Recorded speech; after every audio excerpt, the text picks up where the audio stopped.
좋아요, 구독! 오늘의 주제입니다. 윤석열 대통령이 중동 세일즈에서 잭팟을 터뜨렸습니다. 그러면 이 오일머니가 어디로 몰릴지 한번 오늘 자세한 이야기 나눠보도록 하겠습니다. 근데 이 오일머니 이야기 전에 시장 이야기를 먼저 해봐야 될 것 같습니다. 대표님, 정거래일이었죠. 10개월 만에 코스피 지수가 2,300선 아래로 내려갔습니다. 최대 낙폭을 기록하기도 했고요. 오늘도 시장을 살펴보면 2,300선 언저리에 있긴 하지만 사실 좀 아슬아슬한 상황입니다. 그렇다면 이렇게 지수가 크게 하락한 원인 어디서 찾으면 있을지 궁금하고 투심이 많이 흔들리고 있잖아요. 저희 어떻게 이 지점에서 좀 잘 잡아가야 할까요? 일단 이제 표면적으로 보면 이제 연준의 고금리 장기화 기조가 이제 계속 강화되는 부분들로 가기 때문에 장기 국채 금리의 급등 뭐 이런 것들을 보고 있습니다만 이렇게 이제 장기 금리가 높아지면은 우리나라에 투자를 했던 외국인들의 투자금들이 이제 유출될 수 있는 하방 압력이 굉장히 세지거든요.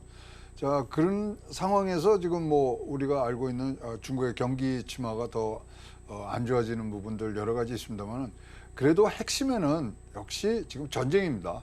그래서 뭐 우크라이나 전쟁도 있지만 이스라엘 팔레스타인 전쟁이 있는데 굉장히 지금 시장이 보면요 오늘도 뭐 상승 출발했다가 1시경에 2290 다시 한번 뚫었다가 지금 다시 올라가고 있는 상황인데요. 그 사이에 속보들이 몇 개가 나왔어요. 전쟁에 관련된 겁니다. 두 개 다. 첫 번째 이제 이스라엘이 지금 공습을 했는데 세 군데에 지금 공습을 했는데 좀 중규모의 이 공습을 지금 했습니다. 그렇다면은 그거는 다른 게 아니라 거기가 얼마나 이 저항의 어떤 시스템이라든가 이런 것들이 있는가 체크를 하는 부분들이 분명히 있는 것 같고요. 그렇다면 지상전이 지금 코앞에 와 있다. 또 거기다 미군이 이란 혁명수비대 세 곳을 지금 이 공습을 했습니다. 그러면 이렇게 됐을 때는 전 세계적으로 좀 퍼지고 있는 부분들이 전쟁이 그래도 이제 굉장히 전면적으로 가는 거 아니냐는 두려움들이 지금 시장에 퍼지고 있는 듯한 그런 현상이 있습니다만 이렇게 글로벌적으로 하방 압력이 있을 때 가장 민감한 곳이 한국 증시입니다. 오를 때도 가장 빠르게 반응을 하지만 이렇게 하방 압력이 있을 때는 굉장히 또 더 빠른 속도로 이런 것들을 받아내고 있을 때 있기 때문에 언제나 보시면은 우리가 뭐 1등했다 뭐 이런 것들은 빠른 속도로 그런 것들을 하는 상황이 있지만 굉장히 지금 구조적으로 외국인들에게 투자 회수에 관한 그런 회수 비용이 굉장히 그러니까 외국인들에게 불리하게 돼 있어요. 들어올 때 굉장히 이제 페이버를 많이 주고 나갈 때는 또 그것에 대해서 또 그만큼의 이제 페이버가 없기 때문에 그런 부분들이 있기 때문에 지금 뭐 아시다시피 지금 10월달 첫 16일 동안은 뭐 외국인들이 완전히 16일 연속 매도를 했고요. 지금도 지금 빠져나가는 흐름들이 있고 오늘도 보시면은 외국인들은 계속 팔고 있고 지금 기관과 개인들이 지금 막고 있는 현상들이 있어서 외국인들의 수급 현상을 어떻게 조절하느냐 이 부분들이 지금 가장 관건으로 보이고 있고요. 미국의 이제 장기채 금리의 부분들은 우리가 어떻게 지금 할 수 있는 부분들이 아니기 때문에 그냥 여러분들이 계속 변수가 아닌 상수로 놓고서 지금 움직이셔야 될 부분들이 있는데 두 가지가 합쳐지니까 굉장히 한국에는 급격한 하락의 어떤 원인이 됐던 걸로 보여집니다. 또 특히나 전 또 코스닥 지수의 하락은 2차 전지 급격한 조정 때문도 아닌가 싶기도 했는데 이 부분은 어떻게 보시나요? 2차 전지 부분 이제 조종세들이 지금 나오기 시작하는 부분들이고요. 지금 실적이 사실은 모든 뭐 보고서나 이런 데 아주 핵심 단어였는데 실적도 그만큼 우리가 기대한 만큼 지금 못 올라오고 있는 부분들까지 합해진다면은 지금 어떻게 사실 진짜로 블랙 더스데이라고 검은 목요일이라고까지 부를 수 있을 정도로 1년치 올라간 거 다 반납한 거거든요. 이 정도면은.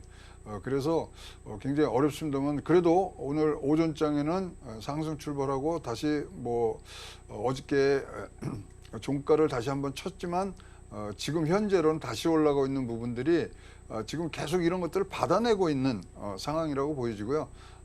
어쨌든 간에 지금 이렇게 다시 돌아오기 위해서는 미국 국채 시장이 안정이 돼야 됩니다. 일단은.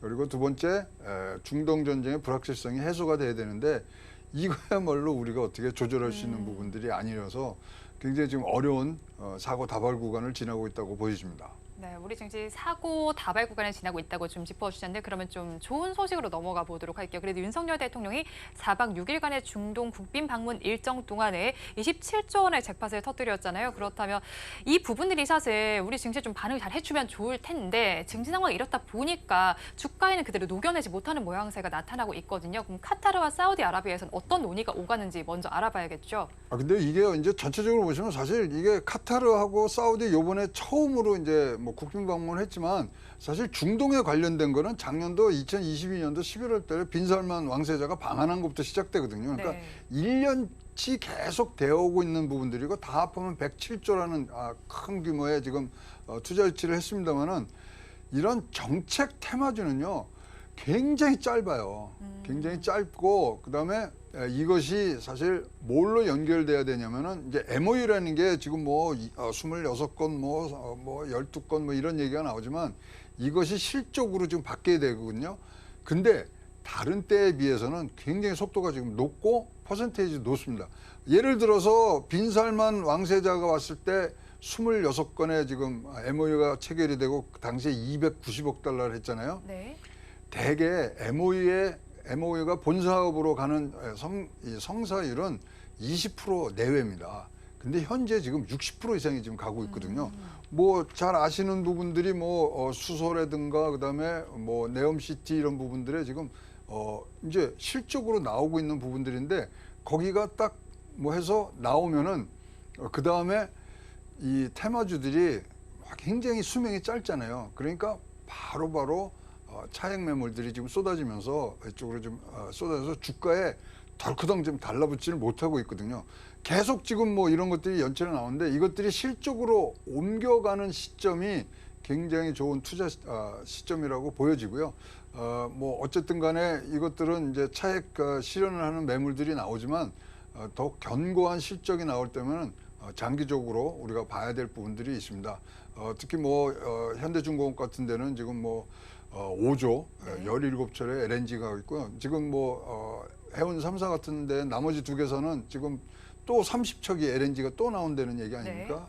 네. 그다음에 지금 네옴시티라든가 그다음에 뭐 이 카타르의 카타르 비전 2030 이런 것들은요. 장기 프로젝트고요. 네. 국가 대개조 프로젝트거든요. 그래서 이어질 수 있는 부분들이 어떻게 연결되느냐를 봐셔야 됩니다. 제가 지금 가장 눈여겨보는 부분은 방산, 네. 그다음에 이제 자동차 산업이 이제 들어가 있는 부분들이 지금 눈에 띄는데요. 사실 요번에 갔을 때 자동차 제조 공장을 중동에 처음으로 세우겠다 지금 이렇게 약속을 하고 온 거거든요.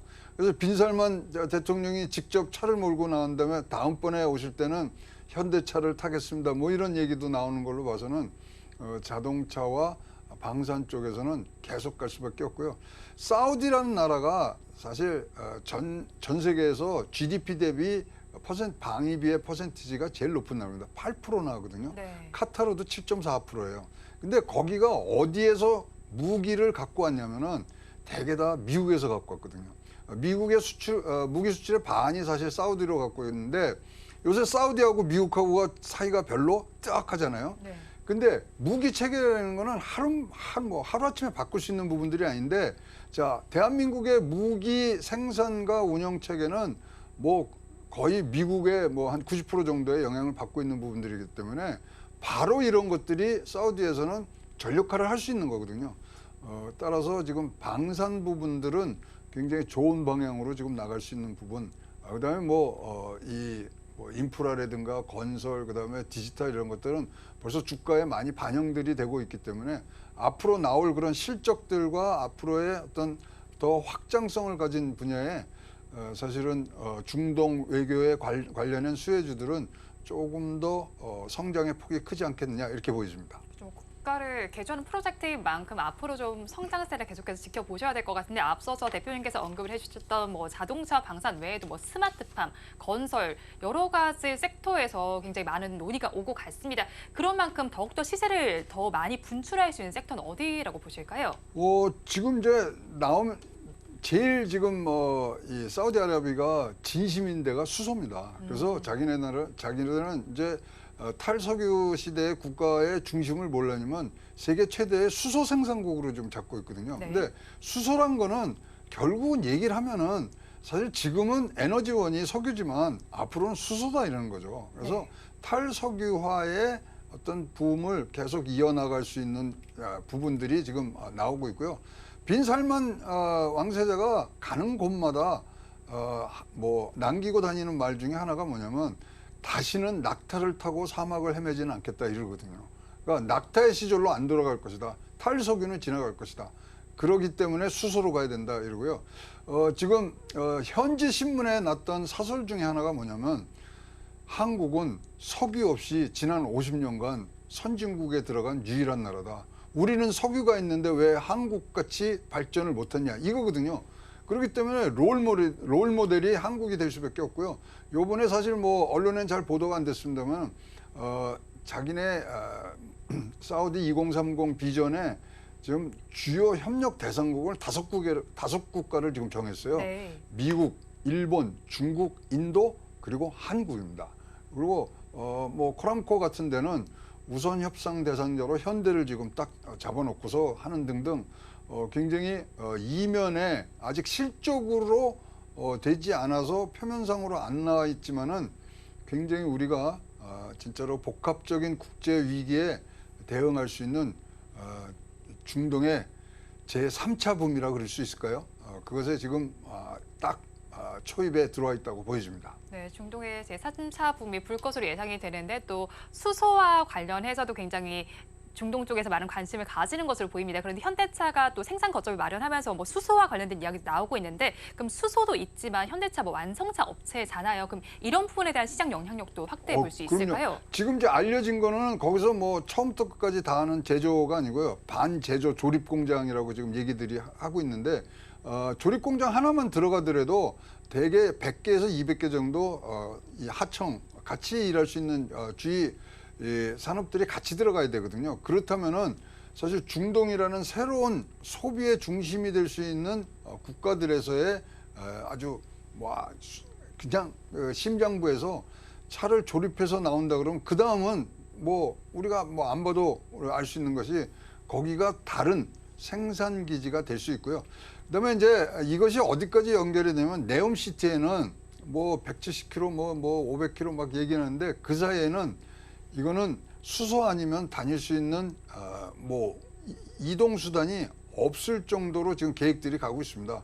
UAM이라든가 이런 것들이 다 수소로 움직여야 되는 부분들이 있어서 이런 부분들은 뭐 사우디가 없어지지 않는 한 굉장히 같이 가야 되는 부분들이 있고요. 요번에는 전략적 동맹관계라는 얘기가 나왔잖아요. 네. 전략이라는 거는 국가의 정보와 그다음 방산 그리고 이런 것들에 대해서 정보를 공유하겠다는 거거든요. 그렇다면 이거는 진짜 혈맹으로 나갈 수 있는 또 기반도 마련돼 있다고 보여집니다. 네, 전략적 동맹 관계로 나선 만큼 앞으로 두 나라의 교류를 계속해서 살펴보시면 좋겠고요. 그런데 이렇게 좋은 상황이지만 뭐 하마스의 침공 이슈도 있고요. 여러 가지 전쟁과 관련된 이슈들이 오늘도 속보를 통해서 많이 좀 나왔습니다. 그런 만큼 이런 상황 속이라면 이 체결했던 MOU들이 유명무실해지는 건 아닐지 좀 궁금해지기도 하거든요. 관련 전략 저희가 어떻게 짜야 할까요? 그러니까 재미난 게 이게 뭐냐면요. 네. 진짜로 이제 사우디에서 장관급들이 와서 원희룡 장관은 와서 장관급 협의체 할 때 사실 관련 수혜주들이 확 올랐어요. 네. 그러면 어떻게 관리를 해야 되냐면 이런 장관급 실무자급의 이런 회의들이 활성화가 돼야 되거든요. 이제 앞으로 그것은 우리가 만들어 나갈 때 부분인데 그래서 여러분들 이제 그거는 뭐 잘 우리가 국가에서 잘 관리겠지만 포인트가 어디냐면요. 그런 협의체가 만들어질 때 사실 이런 정책 테마주 특히 외국의 인프라 투자 부분들은 그때 주가들이 빵빵 오릅니다. 그래서 그런 부분들을 여러분 잘 뭐 확인을 하시고 반박자만 빠게 하신다면은 굉장히 이거는 길게 가는 그런 프로젝트이기 때문에 굉장히 좋은 순간들이 많이 올 거라고 보여집니다. 네, 앞으로도 좋은 순간이 예상이 되는 만큼 투자 의견에 참고를 해보시기 바라겠고요. 그리고 좀 약간 살짝 좀 파생해서 살펴본다면 네옴시티와 관련된 이야기도 해보겠습니다. 네이버의 경우에 디지털 트윈 사업을 수주한 것으로 알고 있는데 이 부분이 사실 네이버에게도 호재이겠지만 다른 기업들에도 파생해서 효과가 나타날 수 있을 것 같거든요. 이 부분에 대해서는 저희 어떻게 해석하면 좋을까요? 일단 요새 이 디지털 현대사회에서의 어떤 플랫폼을 갖는다는 거는 사실 심장을 갖는 거와 혈맥을 잡은 거라고 생각을 하거든요. 그럼 거기에 붙어서 지금 커가는 것들을 우리는 뭐 지난 20년간 경험을 했지 않습니까? 일단은 한 나라의 시스템에 우리나라의 심장부가 들어가는 거죠. 네. 그렇다면 여기서 이루어지는 전후방 효과, 그다음에 연관 사업들은 무궁무진해지고요. 제일 중요한 거는 이 두 개 나라, 그다음에 중동을 보시면은 30세 미만이 다 인구의 50% 이상들을 차지하거든요. 자기가 어렸을 때부터 익숙한 시스템에는 네. 끝까지 갑니다. 그래서 이 부분들이 사실 저희들이 보기에는 장기화되고 장기적으로 수익을 내고 국가의 수익을 갈 수 있는 가장 근본된 지금 전제 조건이라고 생각을 하거든요. 그다음에 뭐 쉽게 말씀드리면 카타르 같은데 네. 음식 문화의 생태계의 제일 상위층에 있는 게 한국입니다. 그리고 뭐 K드라마라든가 뭐 이런 거고 놀랍게 카타르의 라면 시장의 네. 38%가 한국 거예요. 그러면 옆에 뭐 다른 나라들 보면 10%대거든요. 그만큼 한 번 길들여진 습관과 문화의 어떤 행태는 평생을 갖고 가는 부분들이 있기 때문에 일단 기반들이 지금 잘 닦여 있는 부분들을 더욱더 이제 고도화된 기술적인 부분들로 우리가 옮겨 타야 되지 않겠냐. 거기에 지금 네이버가 할 일들이 굉장히 많다고 생각을 합니다.